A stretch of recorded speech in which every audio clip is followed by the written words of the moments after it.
السلام علیکم۔ مجھے کچھ عرصے سے بعض لوگ کہہ رہے ہیں کہ تم چپ ہو جاؤ، تم صبر کر لو، قربانی دے دو، خاموش ہو جاؤ، یہ معاملے کو چھوڑ دو۔ پچھلے سال جب میں ربوہ تھی، ایک میری رشتہ دار آئی تھی مجھے ملنے اور کہتی کہ خاندان کے خاطر تم خاموش ہو جاؤ۔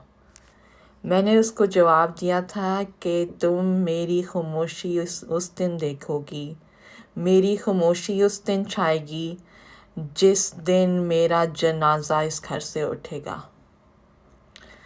میرے دشمن اور میرے مخالف اس کو بھول جائیں کہ میں چپ ہوں گی، کیونکہ اس کا کوئی نہیں چانس، کسی صورت پہ نہیں میں چپ ہوں گی۔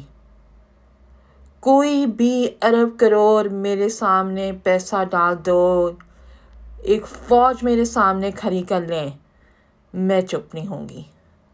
آپ کو میری خاموشی صرف اس صورت میں ملے گی جب میری موت آئے گی۔